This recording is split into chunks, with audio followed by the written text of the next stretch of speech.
D के amazing knowledge में हम आपका हार्दिक अभिनंदन करते हैं।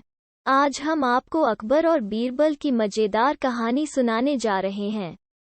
अगर यह कहानी आपको पसंद आए तो हमारे चैनल को सब्सक्राइब करें और वीडियो को लाइक करें। तो शुरू करते हैं। बादशाह अकबर बीरबल की हाजिर जवाबी के बड़े कायल थे। उनकी इस बात से दरबार के अन्य मंत्री मन ही मन बहुत जलते थे। उनमें से एक मंत्री, जो महामंत्री का पद पाने का लोभी था, ने मन ही मन एक योजना बनाई। उसे मालूम था कि जब तक बीरबल दरबार में मुख्य सलाहकार के रूप में है, उसकी यह इच्छा कभी पूरी नहीं हो सकती। एक दिन दरबार में बादशाह अकबर ने बीरबल की हाजिर जवाबी की बहुत प्रशंसा की। यह सब सुनकर उस मंत्री को बहुत गुस्सा आया। उसने महाराज से कहा कि यदि बीरबल मेरे 3 सवालों का उत्तर सही सही दे देता है तो मैं उसकी बुद्धिमत्ता को स्वीकार कर लूंगा, और यदि नहीं तो इससे यह सिद्ध होता है कि वो महाराज का चापलूस है। बादशाह अकबर को मालूम था कि बीरबल उसके सवालों का जवाब जरूर दे देगा, इसलिए उन्होंने उस मंत्री की बात स्वीकार कर ली। उस मंत्री के 3 सवाल थे। आकाश में कितने तारे हैं? धरती का केंद्र कहाँ है? सारे संसार में कितने स्त्री और कितने पुरुष हैं?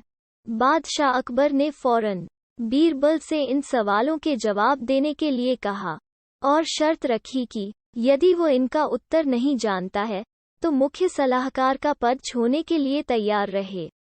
बीरबल ने कहा, तो सुनिए महाराज, पहला सवाल। बीरबल ने एक भेंट मंगवाई और कहा, जितने बाल इस भेंट के शरीर पर हैं, आकाश में उतने ही तारे हैं। मेरे दोस्त, गिनकर तसल्ली कर लो। बीरबल ने मंत्री की तरफ मुस्कुराते हुए कहा। दूसरा सवाल। बीरबल ने जमीन पर कुछ लकीरें खींची और कुछ हिसाब लगाया। फिर एक लोहे की छड़ मंगवाई गई और उसे एक जगह गाड़ दिया, और बीरबल ने महाराज से कहा, महाराज, बिल्कुल इसी जगह धरती का केंद्र है, चाहे तो आप स्वयं जांच लें। महाराज बोले, ठीक है, अब तीसरे सवाल के बारे में कहो। अब महाराज, तीसरे सवाल का जवाब बड़ा मुश्किल है, क्योंकि इस दुनिया में कुछ लोग ऐसे हैं जो ना तो स्त्री की श्रेणी में आते हैं और ना ही पुरुषों की श्रेणी। उनमें से कुछ लोग तो हमारे दरबार में भी उपस्थित हैं, जैसे कि ये मंत्री जी। महाराज, यदि आप इनको मौत के घाट उतरवा दें तो मैं स्त्री पुरुष की सही सही संख्या बता सकता हूँ। अब मंत्री जी सवालों का जवाब छोड़कर थर थर कांपने लगे और महाराज से बोले, महाराज, बस मुझे मेरे सवालों का जवाब मिल गया।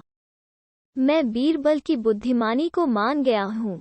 महाराज हमेशा की तरह बीरबल की तरफ पीठ करके हंसने लगे और इसी बीच वो मंत्री दरबार से खिसक लिया।